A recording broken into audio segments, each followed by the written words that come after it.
here as promised is the walkthrough video of the chicken coop and the chicken run. We have put a lot of thought process into this in terms of trying to keep the chickens safe from all kinds of predators, because out here we have coyotes, we have foxes, we have possums, raccoons, hawks, eagles, all kinds of rodents. The coop itself is very similar in design to the Third Coast Craftsman plans. We bought the plans from him for the last coop. We've changed a couple of things, but for the most part the coop is pretty close to what he designed. The windows on the front, you'll see, have hardware cloth over top of them, and it's screwed down to the studs inside, so these can't be ripped off. Now, a lot of people, when they build their coops, they'll use the regular hardware cloth, and then they'll have to go back later and try and paint it because everybody likes the way that the black makes the hardware cloth disappear and you can see through it. We started out just using a vinyl dipped galvanized hardware cloth. It was a little more money, but then I don't have to go back and paint it later. So it's not plastic, it's actually vinyl dipped galvanized wire. The windows themselves have been installed upside down, so the screened portion of the windows is actually at the top. That prevents a driving rain from hitting and raining inside the coop because there's no way it can clear the roof line. The nesting boxes are accessed from the outside here. We've got a electrical cord coming in to the brooder heater since the chicks are little. We haven't had a chance yet to run the 110 line to the chicken coop. Eventually that will be here, but for now we've just got a drop cord. We've got our nesting boxes individually here. Easy egg access. We put chains on the sides to hold this door level, just so that you're not trying to fight that while you're collecting the eggs. It just sits there like a table. Currently they're blocked off from the rest of the coop because the chicks don't need to be in here until they're of egg laying age. We've got 4 that are going to be active nesting boxes. We're going to leave the one on the end for coop supplies, things that we may need. Just they won't have access to that one.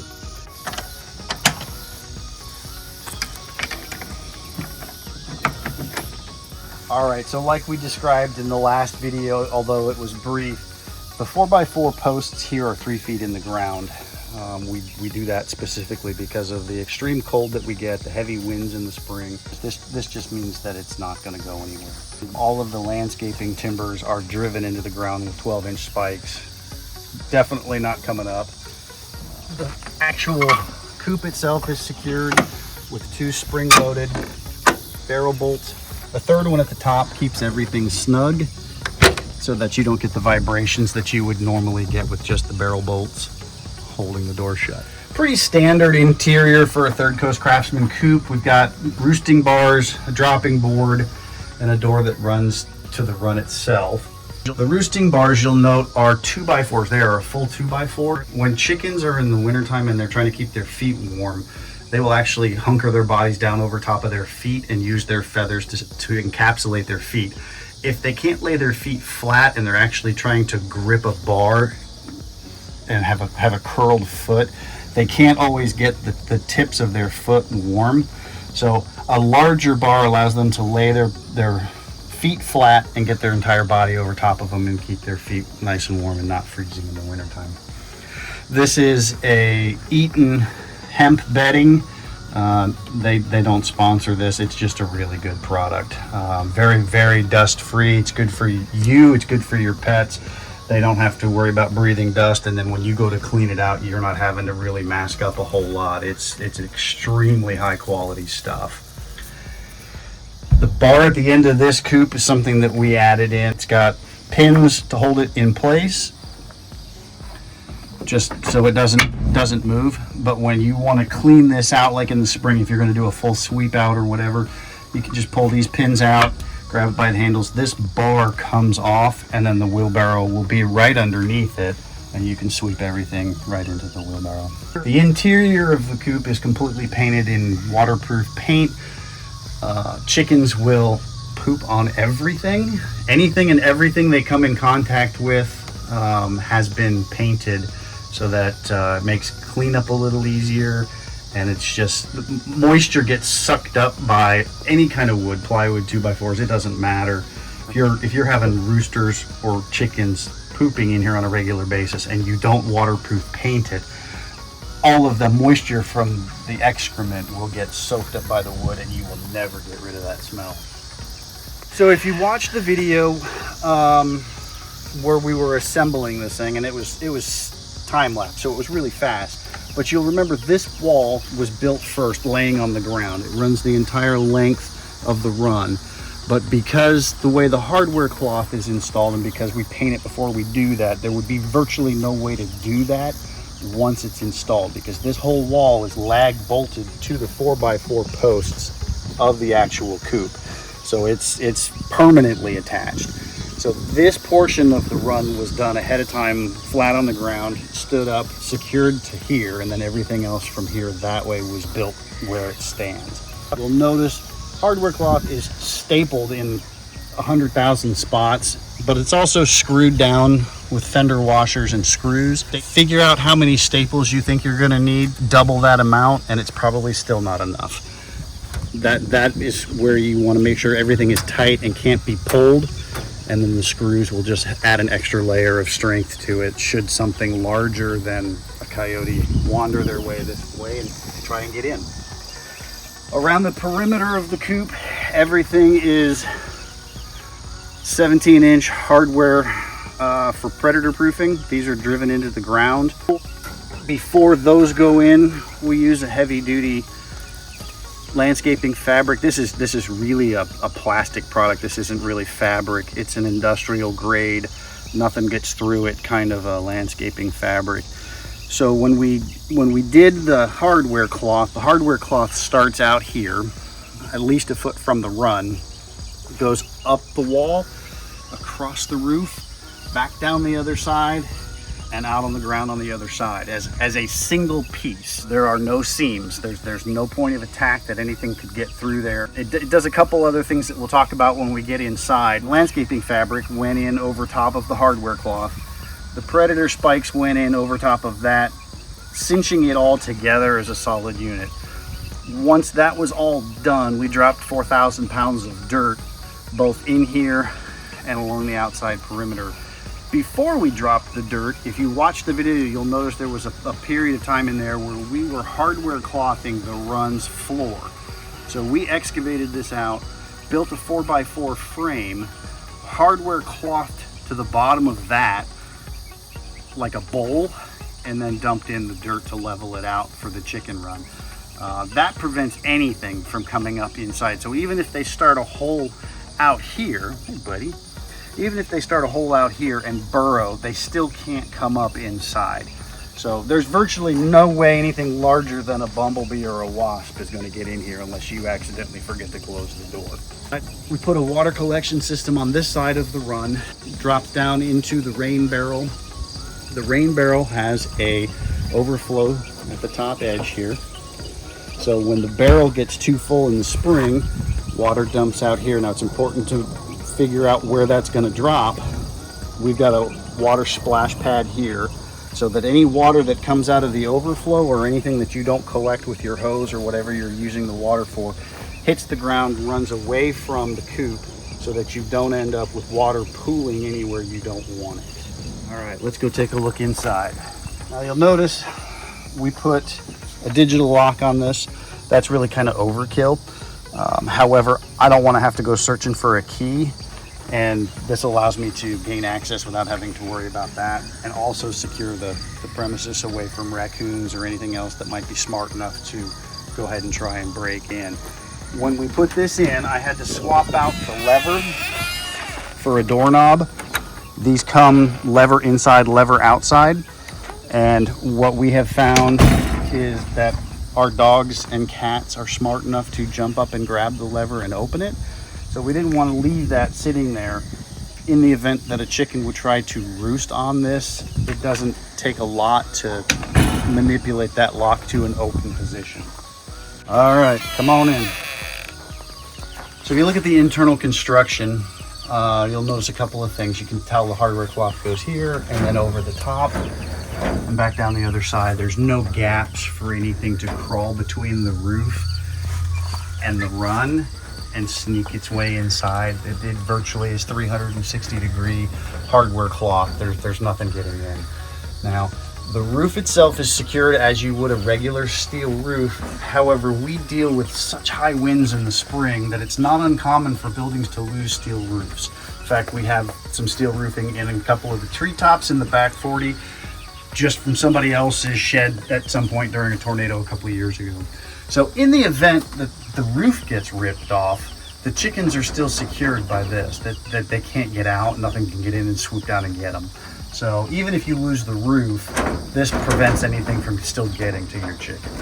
4x4 post construction vertically. We got 2x6 cross beams for support. And then we've got engineered beams for the support of the roof. You've got a 2x4 vertical and a 2x4 horizontal, screwed together, supported by deck joists, and then the roof is secured to that. You could pretty much park the car on top of this thing. It's not going anywhere.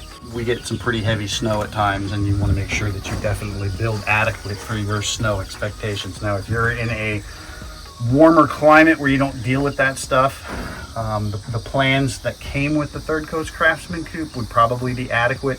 They just weren't going to suit our needs, so we kind of scrapped those and started from zero.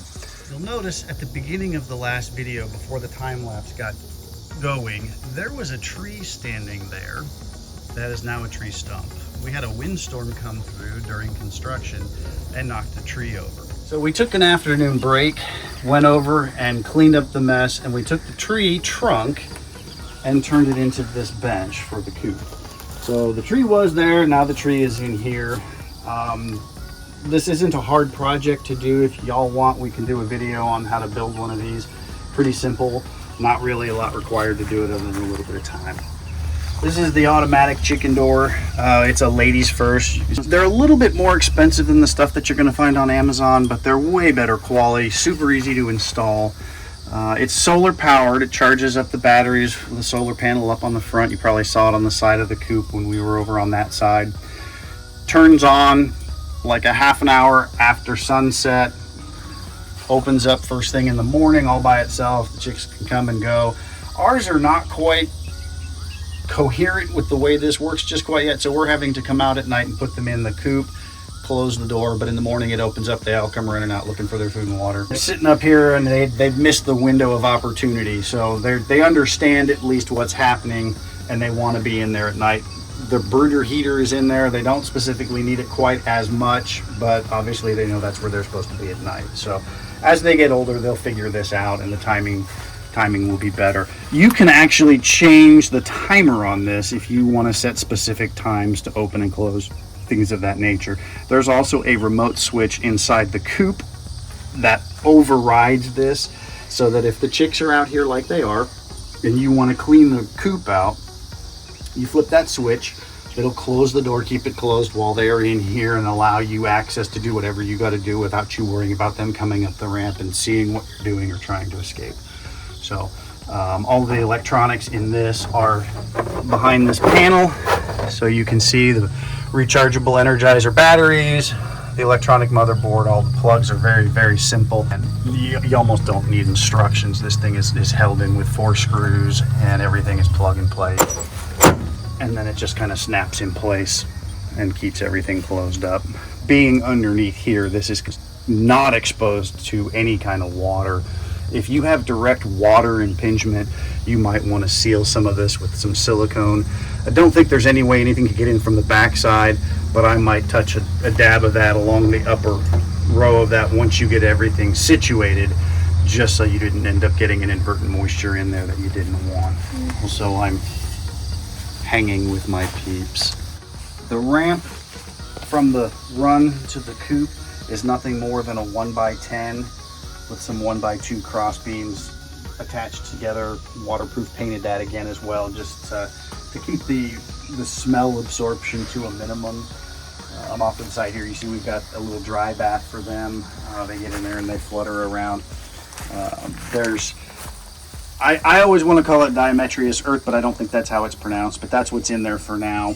We also run First Saturday Lime through the coop and the run. That helps keep the insects down, the mites, the ticks, and things of that nature. It's a good product, doesn't smell. It's just a good idea just to keep that stuff around to give your chickens a place to have a bath, also on the coop grounds to help the bugs to a minimum. We're still feeding them at ground level. We just put that in there and filled it with food, so as they get taller, they know, oh, there's food there waiting for me. That eventually will be their food source. It is waterproof, buckled down.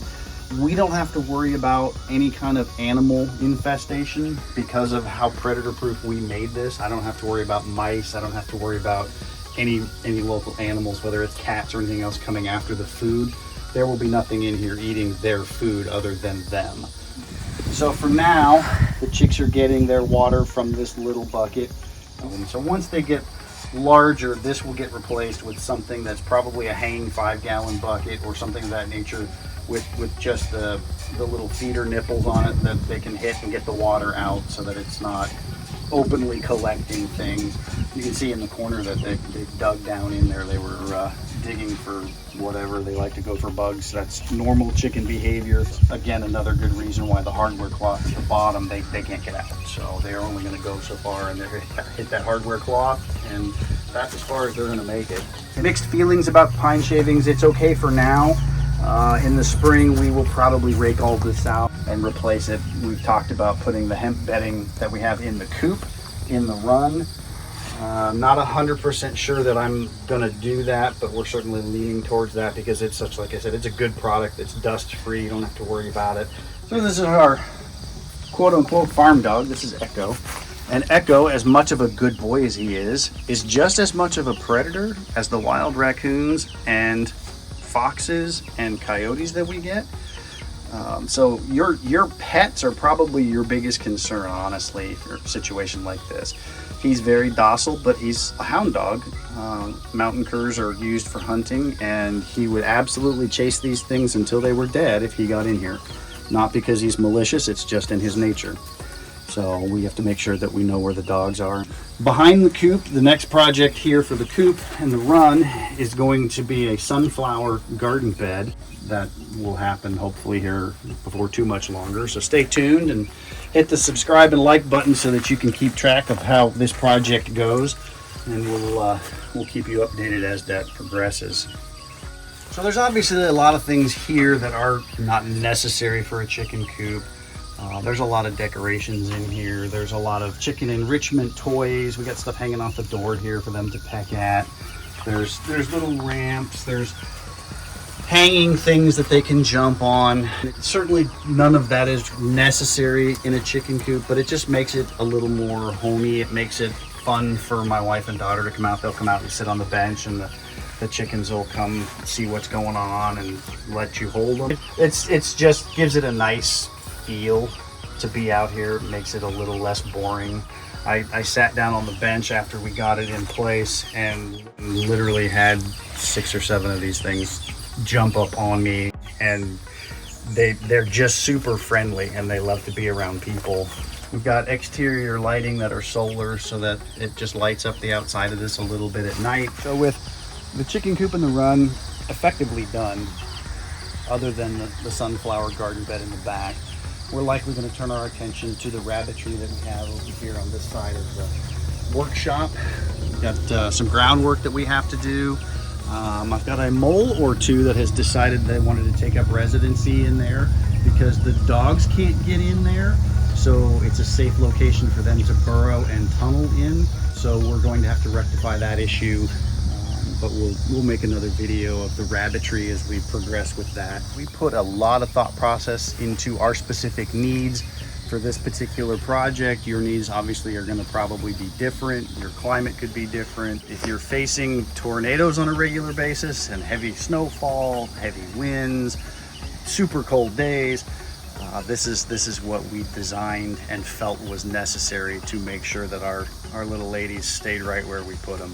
If you've enjoyed this project, you want to see more content like this, like I said, we can do a video of how to build that bench. It's simple. It's an afternoon project. It really doesn't take a lot.